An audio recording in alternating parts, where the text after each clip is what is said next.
The torso had been dismembered. The left and right arms had been deliberately removed. That really was about one of the most gruesome items of evidence I've ever come across. First thing that you always think, oh my God, is this the work of some serial offender? This individual had great skill either at butchery or some medical training. I mean, we had no suspects because we didn't even know who the victim was. We knew that we had to do a facial reconstruction. Now we have a person with a face. Now we also have hope. A shocking murder becomes a dark mystery. The victim's body holds the key to convicting the killer. Every fiber is a clue. Every wound is a piece of the puzzle. In these cases, it's up to the medical examiner to find the crucial evidence and catch the murderer. This is Secrets of the Morgue.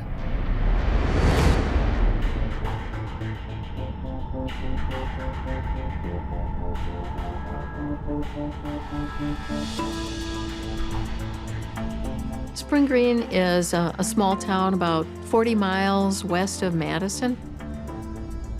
It's become kind of an artsy community. It's right on the Wisconsin River. Everybody knows one another.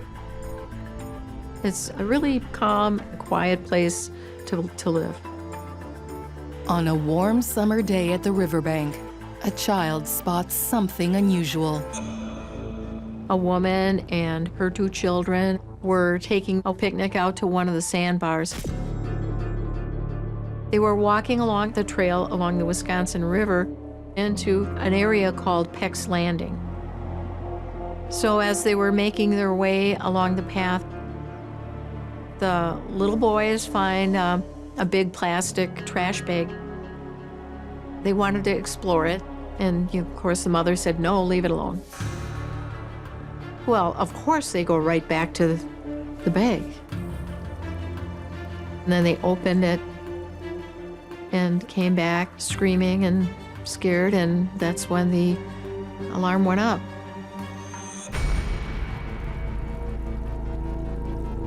They'd called the sheriff's department to report that they had possibly found a human body along the river. I was hoping, as I was responding, that it was, in fact, an animal or something that they were mistaking for a human torso. And unfortunately, I didn't get my wish. When I got there, the deputy was there, the officer was there. They showed me the garbage bag. I'm not sure if you can describe the smell of rotting human flesh. If you've driven along the roadway and smell a deer that's decaying, it's the same strong, pungent odor. The body was without any clothing, and all 4 limbs had been severed. There was no doubt in my mind that this was a homicide. The discovery is beyond horrific, even for the most seasoned detectives. You have to almost remove yourself from getting too wrapped up and to think that this is actually someone's daughter or someone's son when you're examining these scenes. The most pressing concern that we had at the time was simply searching the area and trying to find other body parts, try to locate as much evidence as we could. In Wisconsin, especially in a rural area, it is a very rare crime to come across a dismembered body.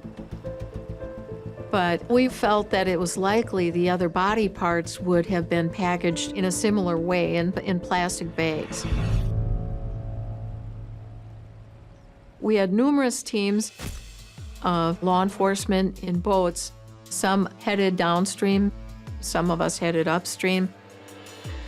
It was very, very time-consuming and pretty intense. One of the biggest difficulties of a scene on a body of water, especially a river, is, you obviously have current moving your evidence.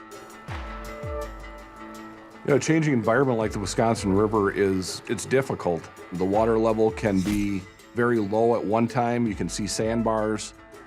You can literally go there hours later and that sandbar will be completely covered. And not knowing where the rest of the body parts were or how long it had been in there, that was a very big concern. It's a race against time. Investigators need to find the remains before they become too degraded to be helpful. I have seen bodies that have come out of the water after 4 or 5 days that are in fairly good condition. I've also seen bodies that have come out of water that I've been in for 2 days, and they're highly decomposed because it's the temperature, it's the pollution, it's banging up against rocks. All of these things change the composition of that body part that you have, which may be vital in terms of identifying who that person is and how they died. Within the span of the 2 days of the searching, one of the teams found a plastic bag that appeared to contain human flesh. Another team discovered a bag that contained the arms, upper and lower limbs, and the hands. And the ultimate discovery contained the victim's head.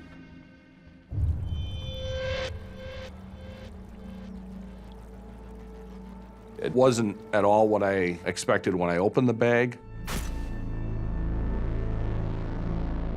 Inside of the garbage bag was a woodman's grocery bag. There was no question that it was a human skull, but it appeared that the skin and the scalp had been removed.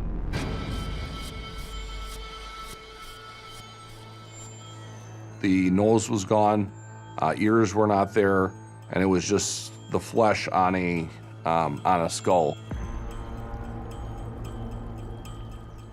That really was about one of the most gruesome items of evidence I've ever come across in my career. The authorities are shocked at the level of violence. It's imperative they identify the victim as quickly as possible and get the killer off the streets before they can strike again.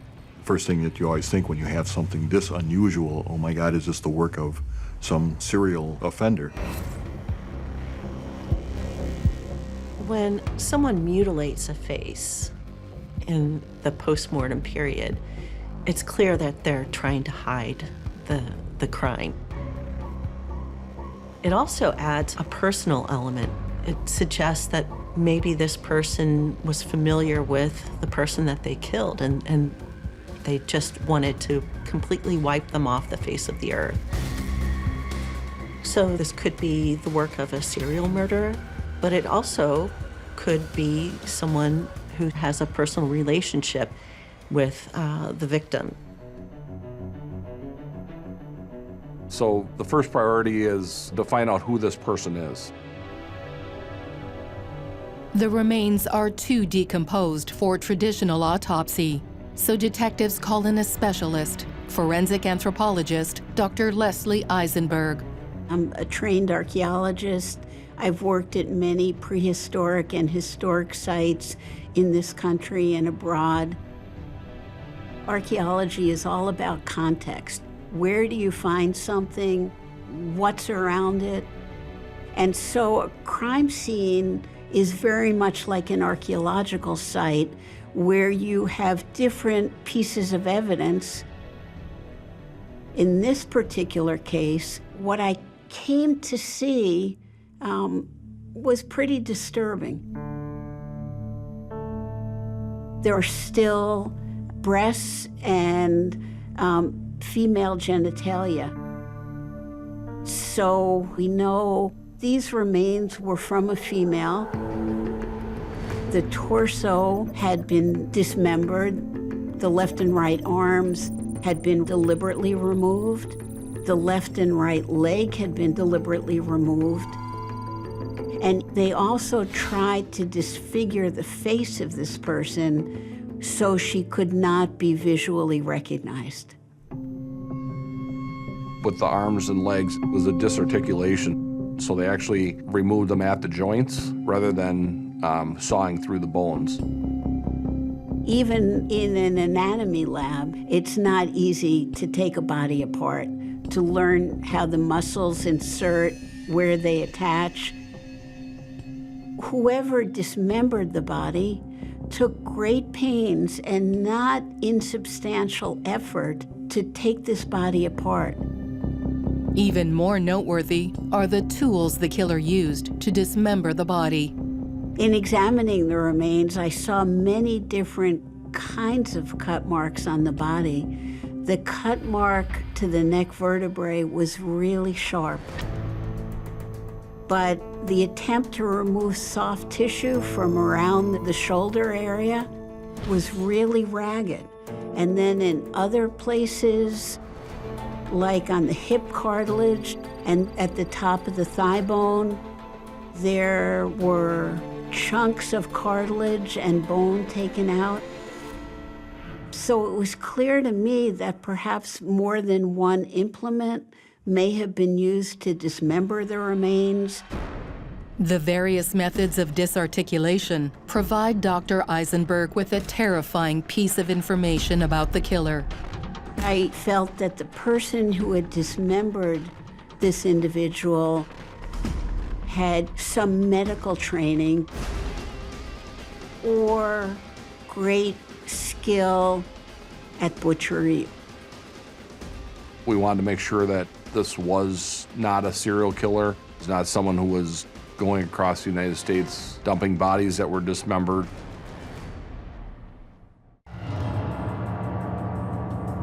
The residents of Spring Green, Wisconsin are petrified after police discover a woman's body sliced into pieces and hidden in garbage bags along the riverbank. A crime like this impacts the community probably more than it would in a larger city because they have had very little violent crime. So people are wanting to find answers.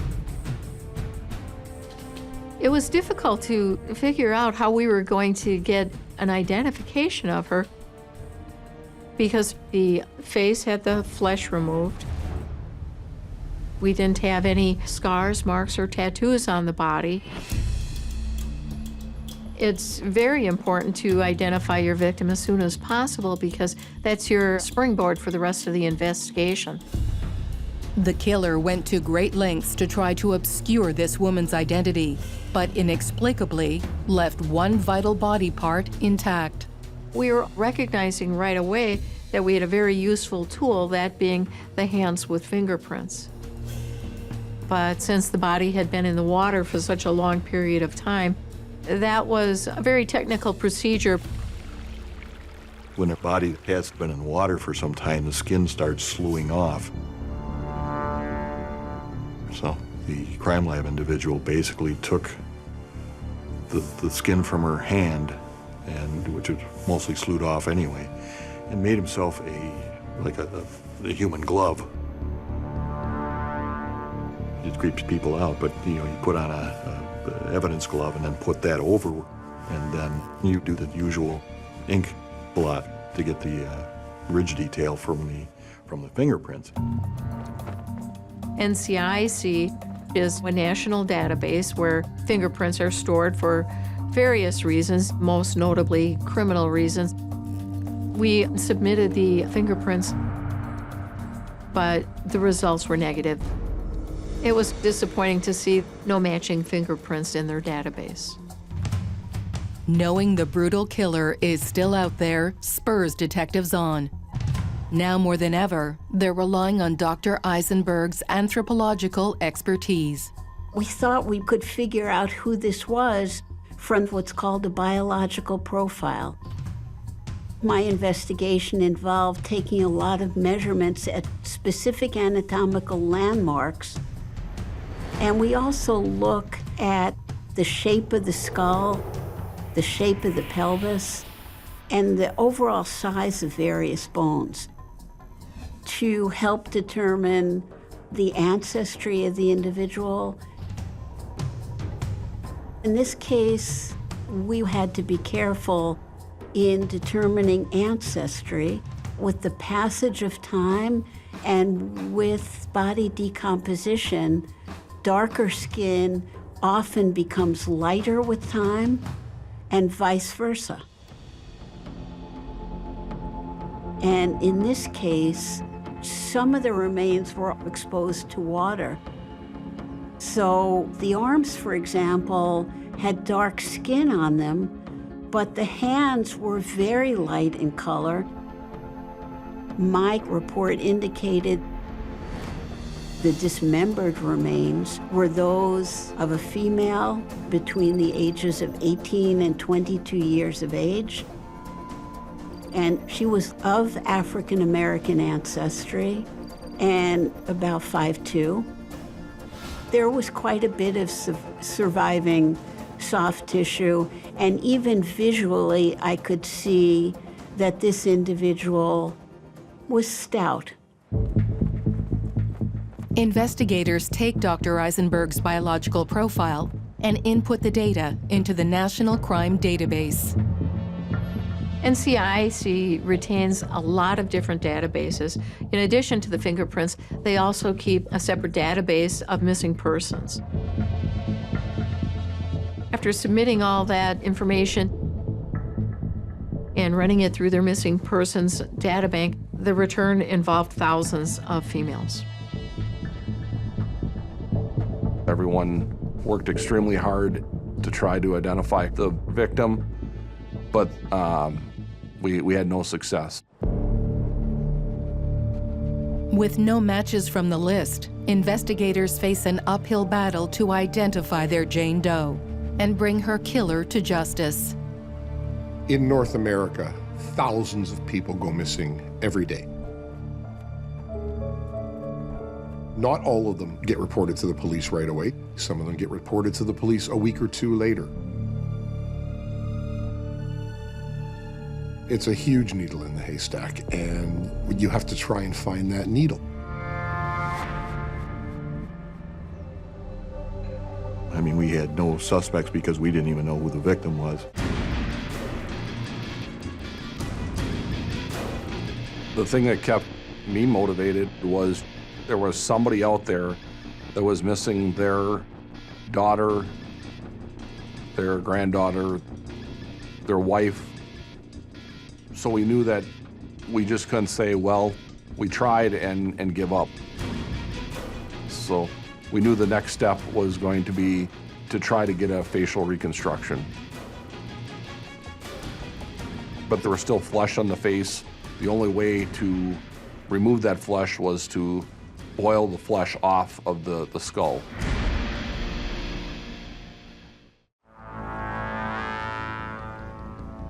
Investigators have hit a wall trying to identify Spring Green's Jane Doe through traditional methods. They've asked Dr. Eisenberg to attempt a facial reconstruction using Jane Doe's skull.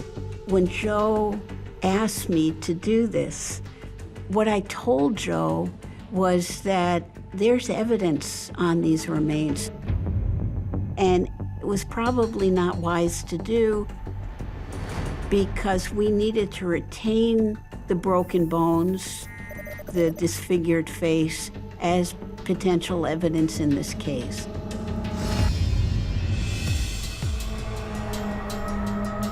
Dr. Eisenberg offers up an innovative alternative. I recommend that we work with the Milwaukee School of Engineering, who has what's called a prototyping lab. 3D modeling was pretty unique at the time in forensic anthropology.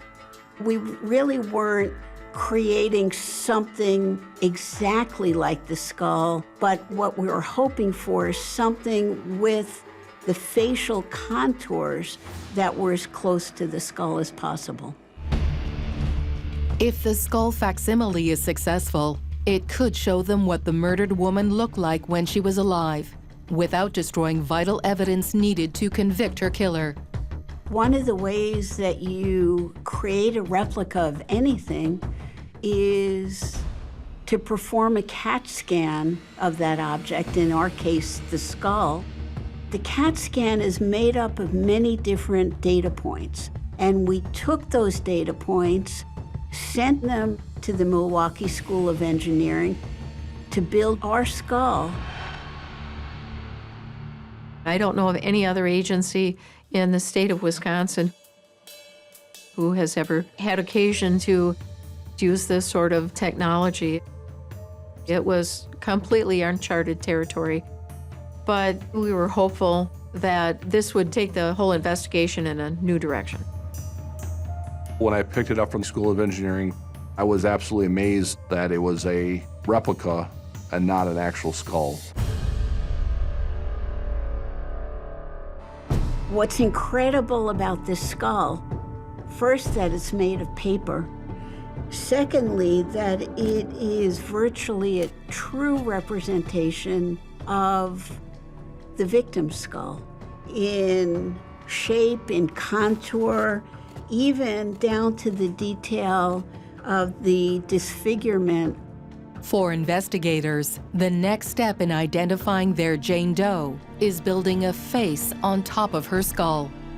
So I took the skull and I drove it down to Lexington, Kentucky, and met with Dr. Emily Craig. The experts who are really good at facial reproduction use clay to build muscles and to overlay skin. What they're hoping to do is to capture enough of the eye gaze or the distance between the eyes or how wide the nose is. For someone to look at a missing persons poster and say, I think that looks like so-and-so, and so I may call that number. I was somewhat skeptical, wondering, is this going to look like a person or inanimate object or what? So when Joe and I saw the actual approximation, we were both just astounded at the realism of it.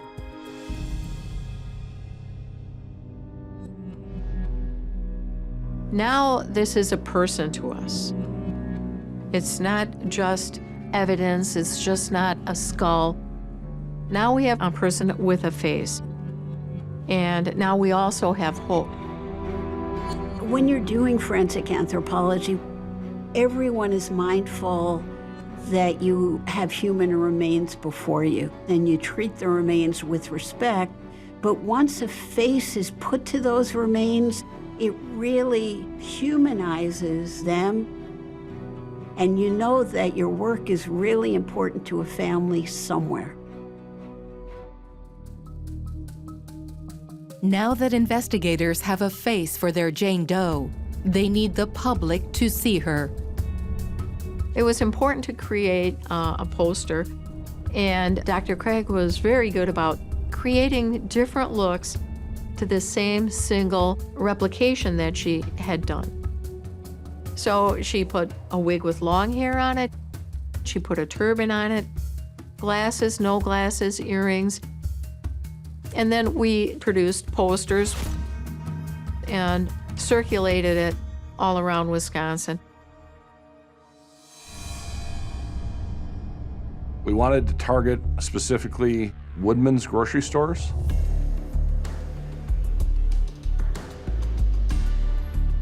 Because the body parts were located in Woodman's grocery bags. Investigators set up a tip line, praying for that one call that will turn the tide of this case. We're actively soliciting information from the public. And that's always a big risk because you get your share of people who are just a little bit off their bubble and want to throw something into the mix. But we're hoping hidden among all of the somewhat bizarre, obscure leads you get, there's going to be a golden nugget in there. After a murder has been committed, there's often a surge in interest from the public. People begin calling in tips to the police, and this is motivated by this fear that they experience in the aftermath of a killing. There's a sense that a killer is still out there on the loose, and everybody in the community becomes concerned and thinks that they have the right answer. We got a lot of responses from the community. Some people were genuinely concerned that they knew who this person was. Maybe it was a friend, a relative, a daughter, and so on and so forth. I can't stress enough, we had followed up on everything. We had exhausted all leads. Then in a small community of Westby, which is central western Wisconsin, a woman had gone to the local police department after having observed the poster in a grocery store. And she reported to the police there that she thought she knew who the victim was. She said that looks like Milano Kaza. After 12 weeks of searching, detectives finally have a name. They are one step closer to finding her killer.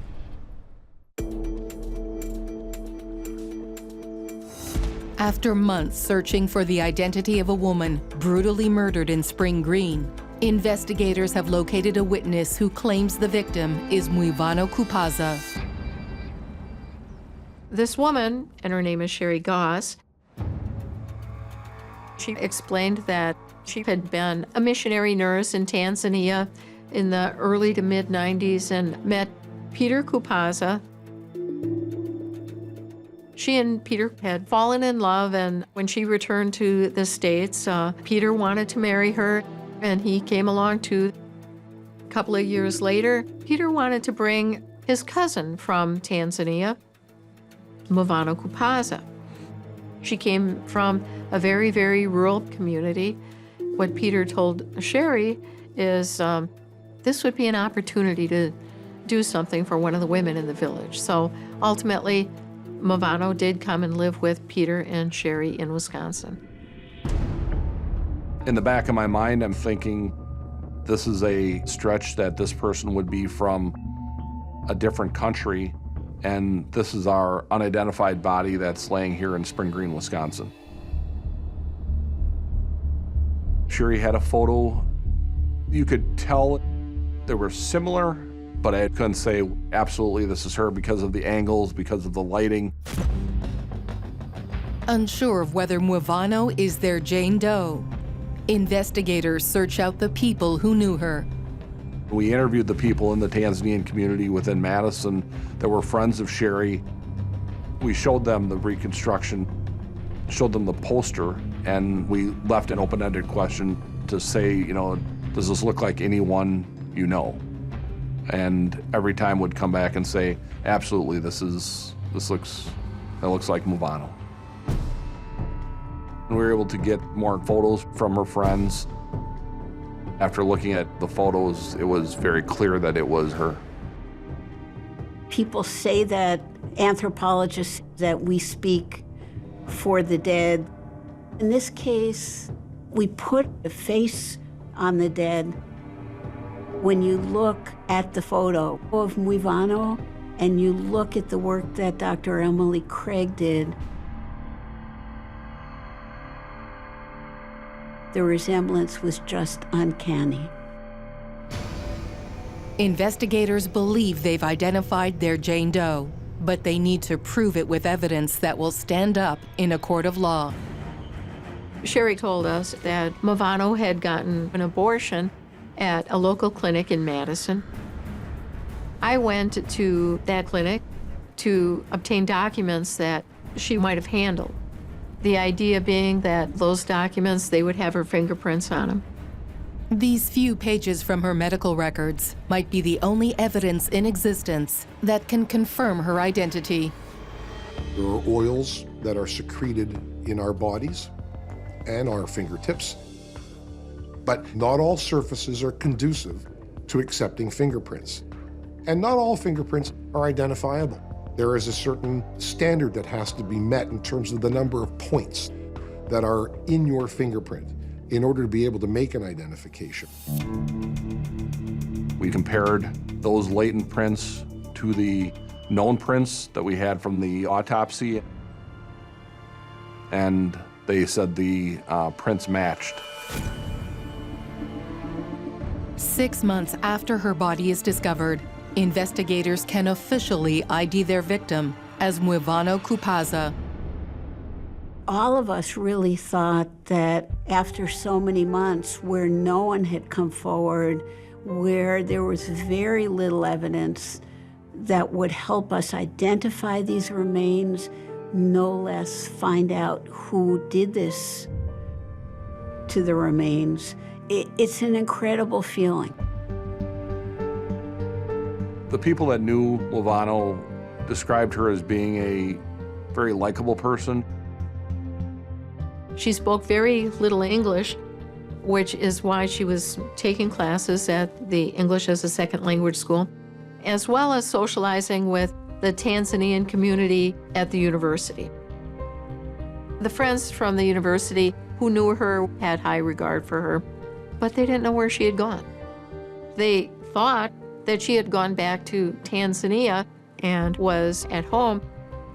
At this point, she's not in Tanzania. She's not safely tucked away in Madison. She's been murdered, and her remains were in the morgue.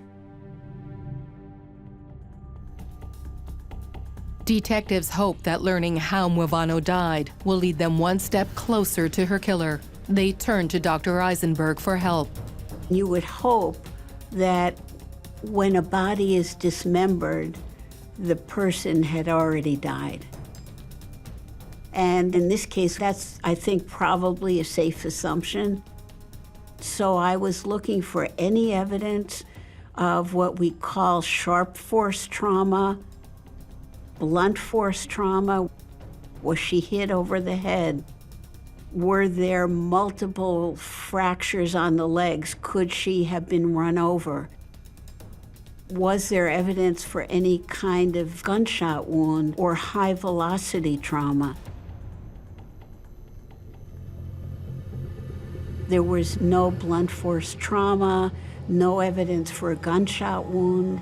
So whatever caused the death of Milano Kaza was not obvious to me or the medical examiner upon our investigations. The horrific dismemberment has left the cause of death hidden. Investigators need a new approach to help identify her killer. They turn back to witness Sherry Goss. Milano was rather dependent on Peter and Sherry, but after things fell apart between Sherry and Peter, Milano was even more dependent on him. When a person is in a new country, they are often in a place where they don't know many people, they don't have lots of contacts, and it can become very difficult for them to distance themselves from a friend or a family member, even if that person is abusive. There's perceived safety in being close to that person because otherwise they are completely alone. Detectives suspect that Peter is the one who got Milano pregnant. Sherry told us the reason that she divorced Peter is because she learned that Peter raped Milano. So as we're putting all these pieces of evidence together, we're beginning to think that Peter sexually assaulted her.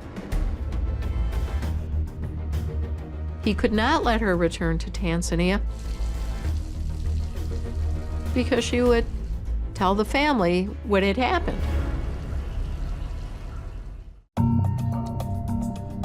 Armed with a search warrant, investigators confront their prime suspect in the killing of Milano Kaza. Detective Welch and I went to Peter Kaza's very modest but brand new apartment on the far west side of Madison. And at the door, we identified ourselves as law enforcement.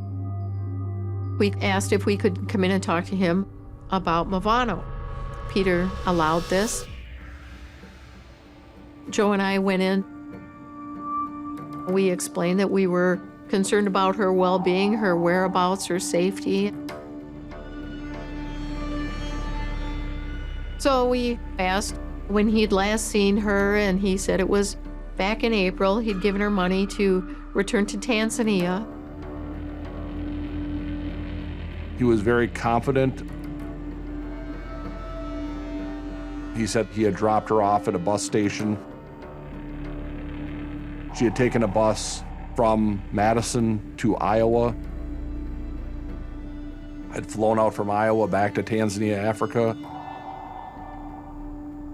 and he had received a call from her father confirming that she had, in fact, arrived in Dar es Salaam.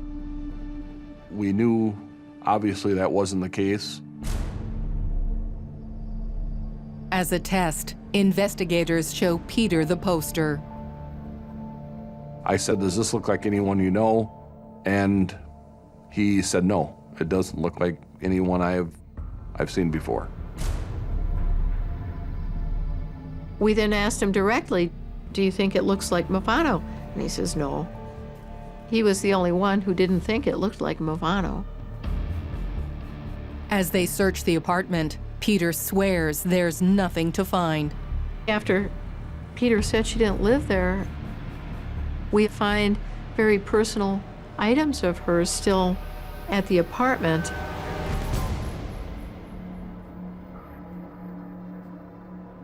We had found both jewelry, they found a Bible, and people in the African community said that Movano always had her Bible with her. That indicated she did live there. And again, he was untruthful with us. By the time Joe and I finished our interview, we were very, very confident that Peter Kaza was responsible for the grisly, brutal dismemberment death of Milano Kaza.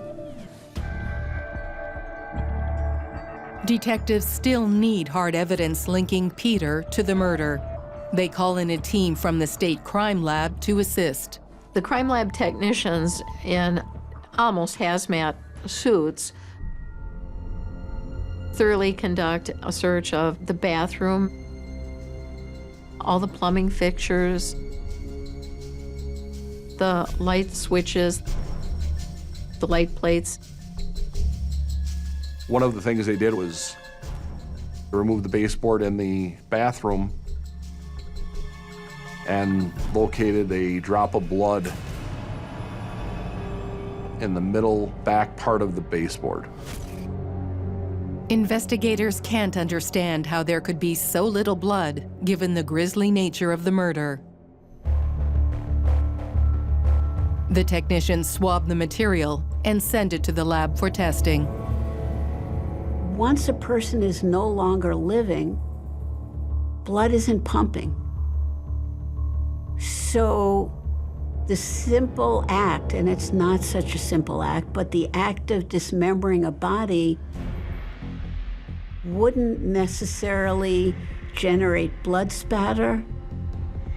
It wouldn't necessarily generate a lot of blood. Likely there was some bloody soft tissue that went down the drain.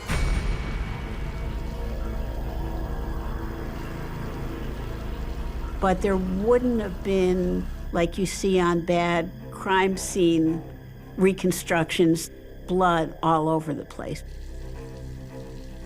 When the DNA results come in, they give investigators the final piece they need. They did a DNA comparison and found that it was Movano's blood. Detective Welsh charges Peter with Movano's murder. We had a couple of ideas of why this all happened. That motive was an inappropriate sexual relationship between the two. The thought was that perhaps she had rejected him and that he became angry and killed her. But as far as being able to prove any of that beyond a reasonable doubt, we couldn't prove exactly that this is what was motivating him. Trying to figure out mindsets of people and why they do things, it's almost impossible to know what's going on in their head. Often, even amongst the most sadistic serial killers, they still have a love for people in their family, or there's a sense that killing family members is off limits. But the fact that he was able to do this to a family member, including mutilating her face, suggests that he was very sick. At trial, investigators learn Peter has experience in animal slaughtering back in Tanzania. Every male in the village was able to, take apart a goat or other small animal, to feed their families. They could do that very, very quickly. I was asked to testify as to my findings. All of the specifications that I came up with through my examination were very close to the age, ancestry, height of Milano Kaza. Testifying is not hard because I've done that before. It's kind of like teaching. What was difficult for me was to testify in front of her parents who were in the courtroom that day. We've put a name to the remains. We know who she is. We don't really know how she died, but I know that the information I'm providing in court is difficult for parents to hear. If we wouldn't have had the forensic work done, I think we could be still sitting here on this day with a body that still remains unidentified. To have Dr. Eisenberg make a replica skull when it has never been done before, there are no words that can describe what a cooperation it was between the forensic science and law enforcement and just all of the agencies involved. Peter is convicted of first-degree murder and hiding a corpse. He's sentenced to life in prison and won't be eligible for parole for at least 31 years. There was an audible sigh from the family behind us in the courtroom when the verdict was announced. So we were very, very gratified that our hard work had reached a positive and accurate conclusion. It's an incredible feeling when your work is part of something bigger. For me, it's always very gratifying to be able to contribute to a case that comes full circle. And it's a great feeling to work with people who just don't give up.